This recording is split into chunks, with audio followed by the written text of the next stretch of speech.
রাষ্ট্রের বিভিন্ন ক্ষেত্রে সংস্কার প্রশ্নে ঐকমত্য তৈরিতে রাজনৈতিক দলগুলোর সাথে জাতীয় ঐকমত্য কমিশনের দ্বিতীয় পর্বের আলোচনা অনুষ্ঠিত হয়েছে। কমিশনের সভাপতি ও অন্তর্বর্তী সরকারের প্রধান উপদেষ্টা ড মোহাম্মদ ইউনূসের আমন্ত্রণে সোমবার বিকেলে ফরেন সার্ভিস একাডেমিতে আয়োজিত সংলাপে অংশ নেয় বিএনপি, জামায়াত, এনসিপি সহ বিভিন্ন রাজনৈতিক দলের নেতারা।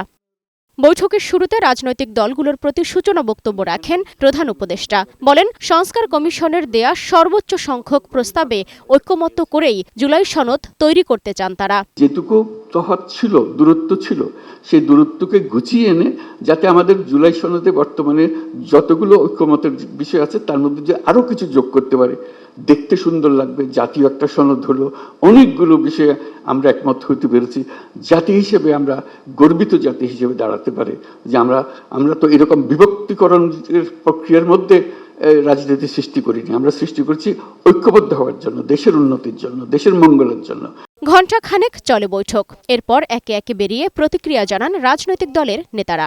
সরকারের সাথে রাজনৈতিক দলগুলোর দূরত্ব সাধারণ মানুষের মাঝে শঙ্কা তৈরি করছে বলে জানান সংলাপে অংশ নেয়া বিভিন্ন দলের নেতারা। সংস্কার বিষয়ে একটি রোডম্যাপ আমরা চেয়েছি।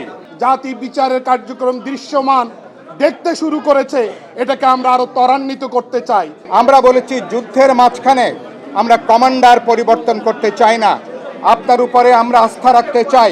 একটি দল নির্বাচনের ডিসেম্বরে চেয়েছে, এই বক্তব্যটি সঠিক নয়। তিনটি দল ব্যতীত বাকি দলই কিন্তু নির্বাচনের জন্য দ্রুত একটা রোডম্যাপ চেয়েছে। সরকারের উদ্যোগ নিতে হবে যাতে করে রাজনৈতিক দল সহ সকল অংশীজনদের সাথে এই দূরত্ব এবং এই ধরনের কোন রকম অনাস্থার জায়গা তৈরি না হয়। এ সময় দ্রুততম সময়ের মধ্যে জুলাই সনদের দাবি করে এনসিপি।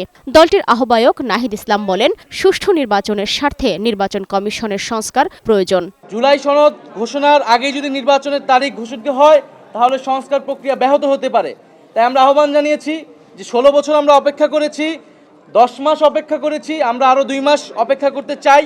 সংবিধান সংস্কার ছাড়া সব সংস্কার 1 মাসের মধ্যে করা সম্ভব। তাই ডিসেম্বরের বাইরে নির্বাচন যাওয়া উচিত নয় বলে জানিয়েছে বিএনপি। তবে জামায়াত বলছে ভিন্ন কথা। ডিসেম্বর থেকে এপ্রিলের মধ্যে নির্বাচন চায় তারা। মে জুন বাদ দিলে ওনার যে কমিটমেন্ট আছে, কমিটমেন্টের যে টাইম লাইন সেটা হচ্ছে ডিসেম্বর থেকে এপ্রিল। আমরা এর ভিতরেই আপনি একটা ডেট ঘোষণা করবেন। জরুরি ভিত্তিতে যে সমস্ত সংস্কার করা প্রয়োজন, বিশেষ করে নির্বাচনমুখী, সেই সংস্কারগুলোকে চিহ্নিত করে আমরা ঐকমত্যের মাধ্যমে সেগুলো বাস্তবায়ন করি এবং সেই এমন কোনো সংস্কার নাই যেগুলো 1 মাসের মধ্যে বাস্তবায়ন করা সম্ভব হবে না। এদিকে প্রধান উপদেষ্টার প্রেস সচিব শফিকুল আলম জানান, রাজনৈতিক দলগুলোর সাথে মঙ্গলবার থেকে বৈঠক করবে ঐকমত্য কমিশন। যে সমস্ত পলিটিক্যাল পার্টি এই ডায়ালগে যুক্ত হয়েছেন এবং দেশকে নতুনভাবে গড়ার, যে নতুন বাংলাদেশ গড়ার যে প্রতিশ্রুতি আমরা জুলাই অভ্যুত্থানের মাধ্যমে পেয়েছি, সেই মোতাবেক সবাই কাজ করছেন। এটা দিয়ে চিফ অ্যাডভাইজার সবাইকে থ্যাঙ্কস জানিয়েছে। রাজনৈতিক দলগুলোর সাথে আলোচনার মাধ্যমে ঐকমত্যের ভিত্তিতে আগামী জুলাই মাসে জুলাই সনদ তৈরি করার লক্ষ্য ঐকমত্য কমিশনের।